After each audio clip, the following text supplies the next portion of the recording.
El Eiger, que se eleva hasta los 3.970 metros en los Alpes berneses de Suiza, no es la montaña más alta del continente, pero su cara norte, la Nordwand, es sin duda la pared más famosa y temida del mundo. Con una verticalidad de casi 1.800 metros, una mezcla letal de roca podrida, hielo perpetuo y corredores por donde caen constantemente proyectiles de piedra, la Nordwand se ganó el apodo de Mordwand, el muro del asesinato. Dale like, suscríbete y comparte. Comencemos. Era el año 1936. La década de 1930, con su fiebre de heroísmo nacionalista, convirtió la conquista de las grandes paredes alpinas en un campo de batalla simbólico. La cara norte del Eiger, el último gran problema de los Alpes, que había cobrado varias vidas, atraía a la élite del alpinismo, dispuesta a arriesgarlo todo por la gloria o el reconocimiento nacional. La montaña juzgaba la destreza y el temple. La inminente tragedia se desarrollaría ante los ojos del mundo, observada desde el valle, convirtiéndose en la crónica definitiva de enfrentar lo imposible. La historia de 1936 es la de 4 hombres con ambiciones idénticas. Por un lado, estaban los alemanes Toni Kurz, un alpinista de 23 años con un talento natural para la escalada en roca y hielo, y Andreas Hinterstoiser, más experimentado y audaz, conocido por su ingenio y su valentía a la hora de abrir rutas. Por el otro lado, se encontraban los austriacos Willi Ankerer y Eddie Rainer. Estos dos equipos, inicialmente rivales en la búsqueda de la gloria, se encontraron en la base de la pared. En un gesto de deportividad y pragmatismo alpino, decidieron unir fuerzas y ascender como una sola cordada de 4 hombres. Esta unión parecía aumentar sus posibilidades. La fuerza combinada de 4 cuerdas y 8 piolets garantizaba una mayor seguridad y velocidad. El equipo se reunió al pie de la pared a mediados de julio. Las condiciones parecían favorables. Una ventana de buen tiempo se había abierto, ofreciendo un breve respiro de las habituales tormentas. Llevaban consigo el equipo más avanzado de la época, pero carecían de los avances tecnológicos que hoy salvan vidas, como radios portátiles o ropa técnica moderna. Su única comunicación con el mundo era visual. Sus movimientos en la pared, observados a través de potentes telescopios desde el Hotel des Alpes y la estación de tren en Kleinscheidegg, kilómetros más abajo.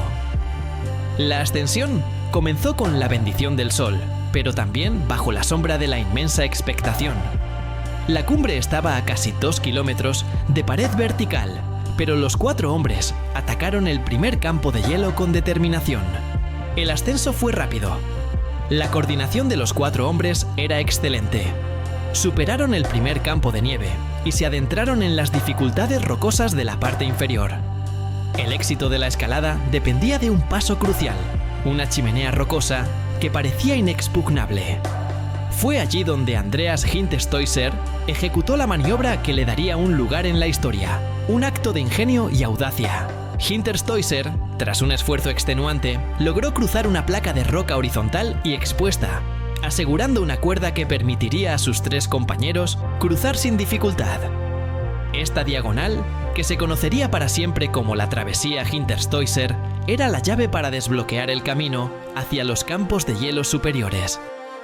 Sin embargo, en un acto de fatalidad logística, o quizás confiando demasiado en el éxito de su ascenso, Hinterstoiser tomó una decisión que resultaría fatal. Retiró la cuerda fija que había usado para el péndulo. Al quitar la cuerda, la travesía se convirtió en un paso unidireccional. Solo se podía cruzar con mucha dificultad, y, lo que es más importante, solo en condiciones secas. Los 4 hombres continuaron ascendiendo, felices por haber superado el primer gran obstáculo. El tercer día de su escalada los encontró a una altitud de aproximadamente 3.300 metros, inmersos en el hielo y acercándose al temido Vivac de la Muerte. Habían alcanzado una cota nunca antes lograda por un equipo. La cumbre estaba a la vista. El mundo en el valle celebraba su progreso. Lo que nadie veía era el frente frío que, impulsado por el Föhn, el viento cálido y traicionero de los Alpes, se cerraba sobre la montaña con una furia incontrolable. El Eiger estaba a punto de devolverles la jugada de la forma más brutal. El cambio fue instantáneo y catastrófico. El sol desapareció, reemplazado por una ventisca que cubrió la pared en una niebla congelante. La temperatura cayó por debajo de los 20 grados bajo cero. Lo peor de todo fue el hielo. El agua de las rocas se congeló al instante, cubriendo la pared con una capa de esmalte traicionero que hacía que cada agarre y cada paso fueran inseguros. Los 4 hombres se dieron cuenta de inmediato de que la cumbre era inalcanzable. El peligro se había invertido. El objetivo pasó de escalar a sobrevivir. La decisión de descender fue rápida. Iniciaron el rappel, buscando desesperadamente la seguridad de los campos inferiores. Pero el Eiger tenía una trampa preparada. Cuando llegaron al punto de la travesía Hinterstoiser, se encontraron con un muro de hielo. La placa diagonal, que antes había sido roca seca y manejable, ahora era una resbaladiza hoja de cristal. La cuerda fija había desaparecido. El intento de cruzar fue un fracaso tras otro. La travesía, el acto de audacia que les había abierto el camino hacia arriba, ahora era un obstáculo insalvable que les cortaba la retirada. Estaban atrapados en una altitud de 3000 metros, suspendidos entre la cumbre imposible y el valle inaccesible. El pánico comenzaba a instalarse. Los telescopios en Klein Scheidegg observaron con horror cómo el equipo, tras luchar en vano contra el hielo, se retiraba para pasar una noche expuesta en la pared. La noche del tercer día fue una pesadilla de vientos y frío. La desesperación se incrementó al amanecer. El peligro no solo venía de arriba, sino de la propia pared.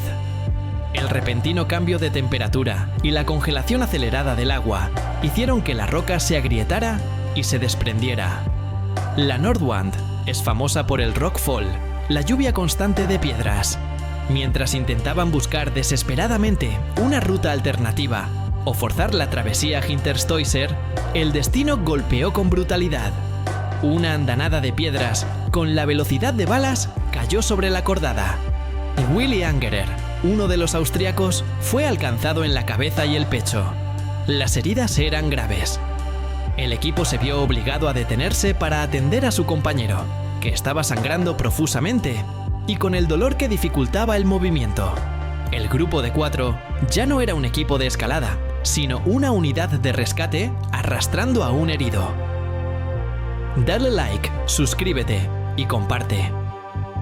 Esta detención forzada significó la pérdida de horas cruciales y la exposición a más inclemencias. La agonía de Angerer aceleró la desesperación del grupo. El peso de un hombre herido y la fatiga acumulada hicieron que el resto de los escaladores se ralentizaran hasta un ritmo mortal. Los observadores en el valle, con sus telescopios, pudieron notar la inmovilidad del grupo, confirmando que algo terrible había ocurrido. La pared había cobrado su primera víctima, dejando a los 3 restantes a merced de la hipotermia y el agotamiento. La pared del Eiger es atravesada por el túnel del ferrocarril que lleva al Jungfraujoch. A 2.865 metros de altura, existe una pequeña ventana de acceso llamada Stollenloch, utilizada para ventilación. Los guías suizos del valle, al darse cuenta del inminente desastre, decidieron intentar un rescate heroico a través de esta ventana. Los guías, experimentados y audaces, se arrastraron por la ventana hasta el exterior, descendiendo unos metros para intentar contactar a la cordada moribunda. En ese momento, la tragedia se convirtió en un espectáculo público sin precedentes. La prensa mundial había convergido en Klein Scheidegg. Desde los telescopios se podía ver a los alpinistas suizos gritando y haciendo señales a los 4 hombres atrapados en la pared, a tan solo unos 50 metros de distancia horizontal, pero separados por un abismo vertical y la violenta tormenta. El intercambio de señales fue desesperado. Kurz y Hinterstoiser indicaron que Angerer estaba gravemente herido y que estaban a punto de intentar un último y arriesgado rappel en grupo. El plan era sencillo: descender todos juntos, en las cuerdas fijas que aún quedaban. Lo que siguió fue una sucesión de errores y fatalidades que convertirían el rescate en leyenda. El descenso final de los 4 hombres fue un caos orquestado por la muerte. Willi Angerer, Herido, descendía sujeto por sus compañeros. En un punto de no retorno, mientras rapelaban por una sección vertical, se produjo el desastre. La cuerda se enganchó. La fatiga, el frío y el pánico se cobraron su precio.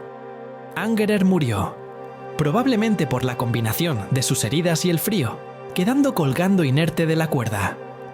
En la desesperación, el grupo se fragmentó. Eddie Rayner se congeló rápidamente en la cuerda, incapaz de moverse. Andreas Hinterstoiser, en un intento de liberarse y salvarse, se desató. La ventisca lo arrastró de la pared y cayó al vacío. Los 3 hombres estaban muertos. Solo quedó Tony Kurtz, el más joven, atrapado y solo. Su cuerpo colgaba de una cuerda atascada, a la vista de los guías suizos que lo observaban con horror desde la boca del túnel. La noche cayó de nuevo. Kurtz pasó su cuarta noche en el Eiger, con 3 cadáveres colgando por encima y por debajo de él. La mañana del 5.º día, encontró a Tony Kurtz solo y al borde del colapso, pero aún vivo. Los guías suizos, entre ellos Albi y Meili, ascendieron de nuevo desde la ventana del tren en un intento final. Kurtz, con sus manos congeladas y el alma quebrantada, logró cortar las cuerdas de sus compañeros muertos para poder descender con el peso libre. Tardó horas. El esfuerzo era inhumano. Cuando finalmente descendió hasta el último anclaje, Kurtz se encontró con un nudo en la cuerda. Tenía que pasar ese nudo para llegar a la nueva cuerda que los guías le habían lanzado. Con su última energía, con la punta de sus dedos congelados, intentó desatar el nudo y empalmar las cuerdas.